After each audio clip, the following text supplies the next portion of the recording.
서 있습니까? 자유민주주의냐 공산주의자라는 기로요. 북한과 중국이 주도하는 전체주의냐 미국이 주도하는 해양 세력과 자유세계냐입니다. 이 중요한 기로에 우리 국민들이 힘써서 뭉쳐서 싸운다면 대한민국은 자유화가 될 것이요 통일의 문이 열릴 줄로 믿습니다.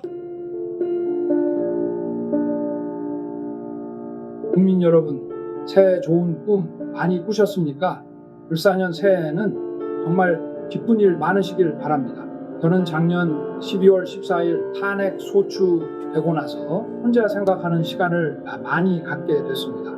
좀 아이러니하지만 탄핵 소추가 되고 보니 이제서야 제가 대통령이구나 하는 생각이 듭니다. 26년의 공직생활, 8개월의 대선운동, 대통령 당선과 정권 인수 작업, 대통령 취임 이후 새벽부터 밤늦게까지 정신없이 일만 하다 보니 제가 대통령이라는 생각을 못하고 지내온 것 같습니다.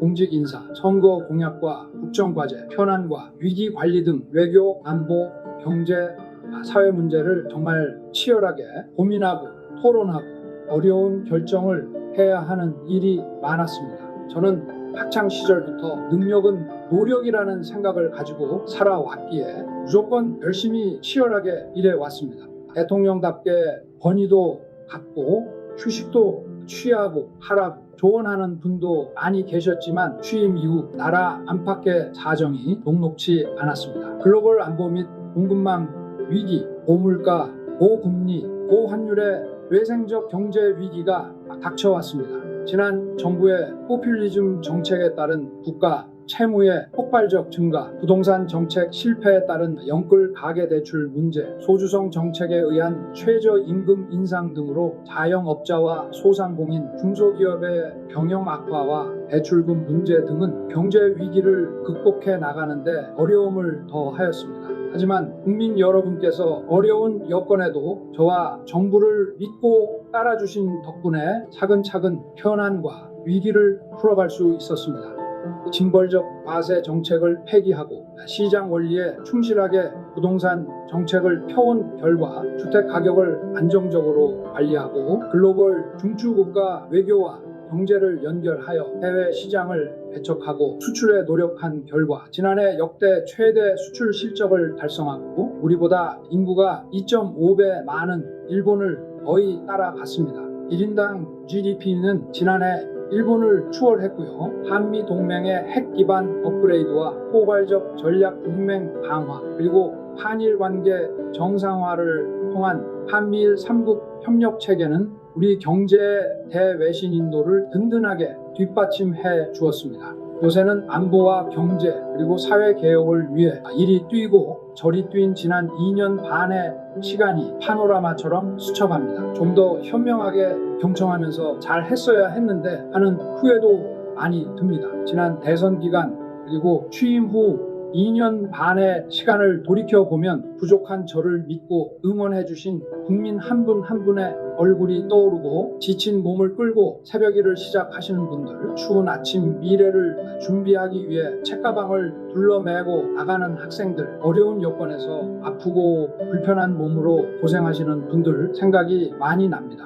찾아뵙고 도움을 드리지 못해 안타까운 마음입니다. 부지런히 돌아다니고 일하다가 이렇게 직무정지 상태에서 비로소 내가 대통령이구나 라는 생각을 하게 해야 하는 것입니다. 그렇게 해야 그런 세력의 영향력을 차단하고 우리를 만만히 보지 않도록 하면서 상호 존중과 공동 이익을 실현할 수 있는 것입니다. 우리가 경계하고 조심해야 공동 번영과 평화를 누릴 수 있는 것입니다. 제2차 세계대전 이후 유엔이 설립되고 어떤 사유이든 분쟁을 군사 공격과 전쟁으로 해결하는 것은 국제법상 금지되고 방어 목적 이외 전쟁은 금지되었습니다. 막강한 국회 권력과 국회 독재로 입법과 예산 공세를 통해 집권 여당의 국정 운영을 철저히 틀어막고 국정 마비를 시킵니다. 여야 간의 정치적 의견 차이나 견제와 균형 차원을 넘어서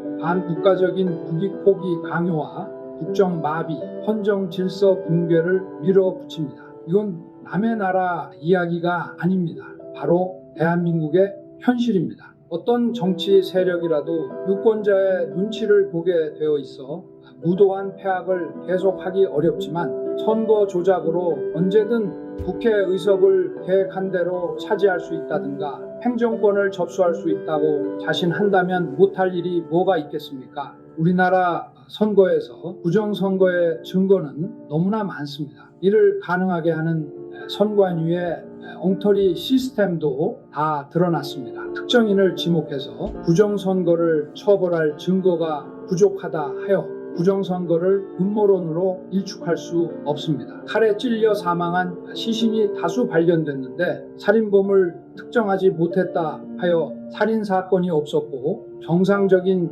자연사라고 우길 수 없는 것입니다. 정상적인 법치국가라면 수사기관에 적극 수사 의뢰하고 모두 협력하여 범인을 찾아야 하는 것입니다. 선거 소송의 투표함 검표에서 엄청난 가짜 투표지가 발견되었고 선관위의 전산 시스템이 해킹과 조작의 무방비이고 정상적인 국가기관 전산 시스템의 기준에 현격히 미달한데도 이를 시정하려는 어떠한 노력도 하지 않을 뿐 아니라 발표된 투표자 수와 실제 투표자 수의 일치 여부에 대한 검증과 확인을 거부한다면 총체적인 부정선거 시스템이 가동된 것입니다. 이는 국민의 주권을 도둑질하는 행위이고 자유민주주의를 붕괴시키는 행위입니다. 자유민주주의와 법치주의를 지향하는 정상적인 국가라면 선거 소송에서 이를 발견한 대법관과 선관위가 수사 의뢰하고 수사에 적극 협력하여 이런 불법 선거 행위가 일어났는지 철저히 확인해야 하는 것입니다. 그럼에도 이를 은폐하였습니다. 살해당한 시신은 많이 발견됐는데 피해자 가족에게 누가 범인인지 입증 자료를 찾아 고소하여 처벌이 확정되지 않는 한 살인사건을 운운하는 것을 음모론이라고 공격한다면 이게 국가입니까? 디지털 시스템과 가짜 투표지 투입 등으로 이루어지는 부정선거 시스템은 한 국가의 경험 없는 정치 세력이 혼자 독자적으로 시도하고 추진할 수 있는 일이 아닙니다. 잘못하다가 적발되면 정치 세력이 붕괴될 수 있습니다. 혼자서는 엄두도 내기 어려운 일입니다. 기껏해야 금품 살포, 이권 거래, 여론 조작 등일 것입니다. 하지만 투개표 부정과 여론조사 조작을 연결시키는 부정선거 시스템은 이를 시도하고 추진하려는 정치 세력의 국제적 연대와 협력이 필요함을 보여줍니다.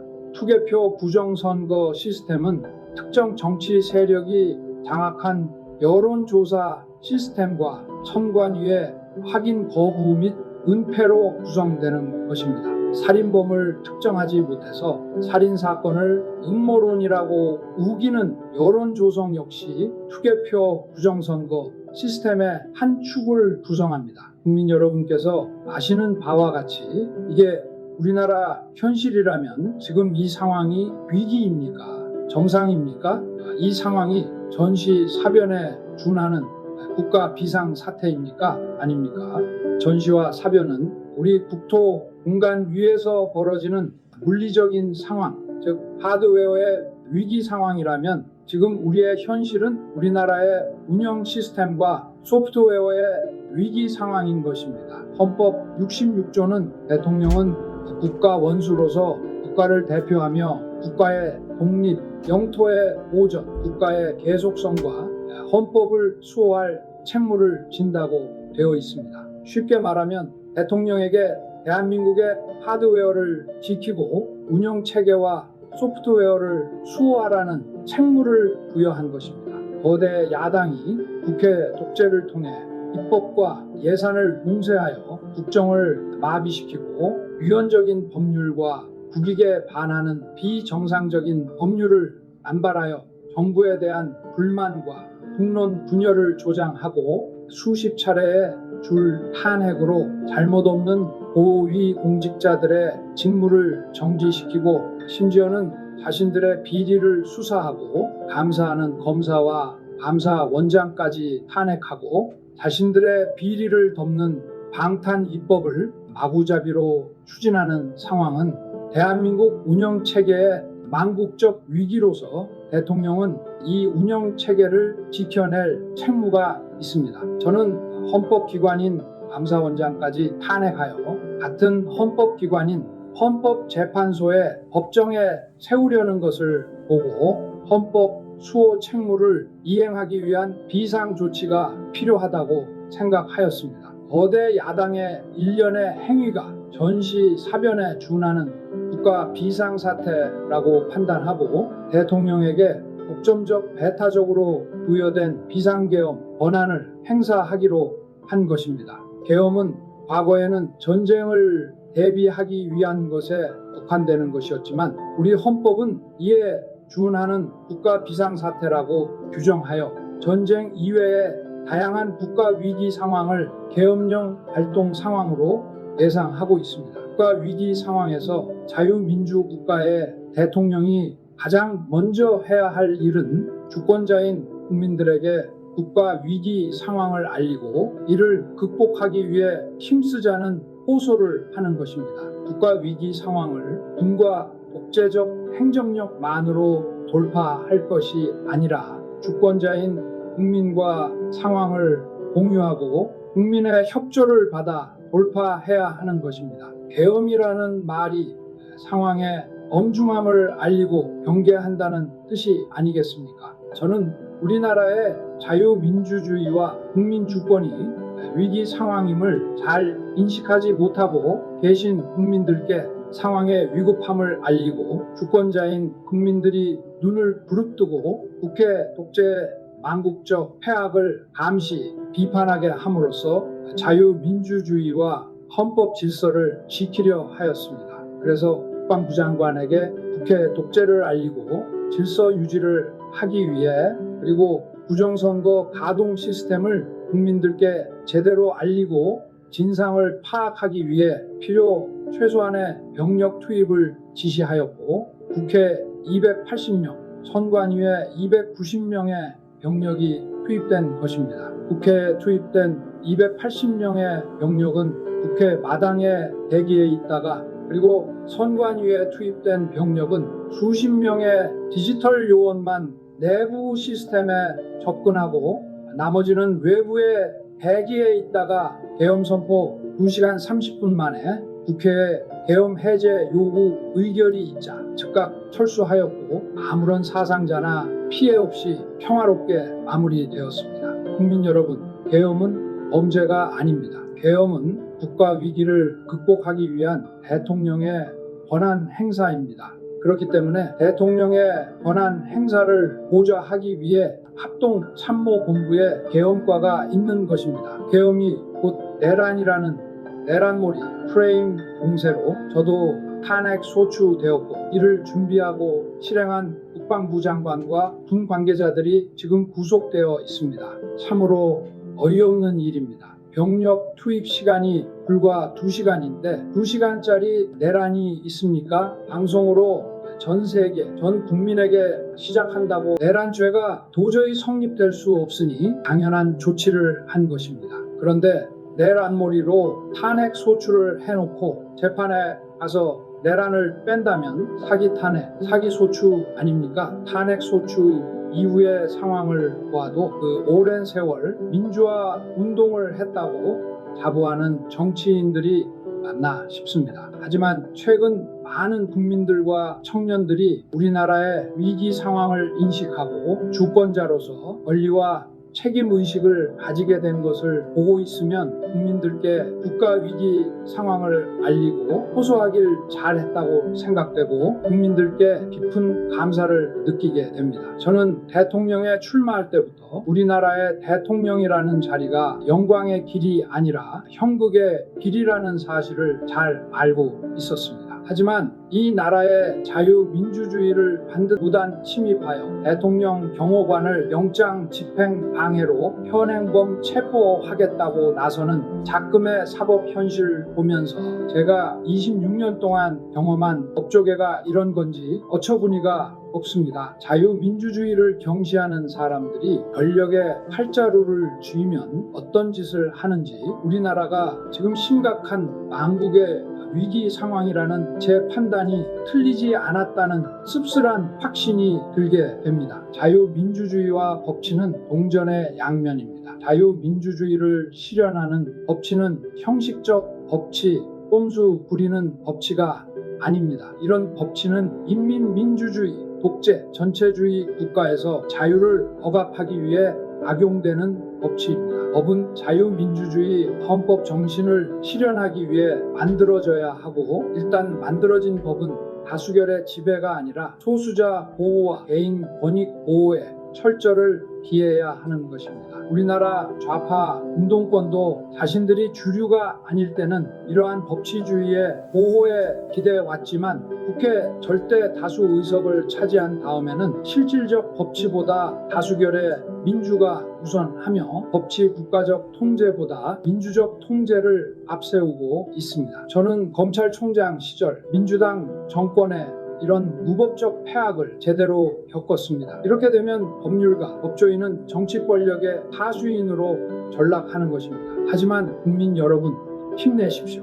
주권자인 국민 여러분께서 확고한 권리와 책임 의식을 가지고 이를 지키려고 노력한다면 이 나라의 미래는 밝고 희망적입니다.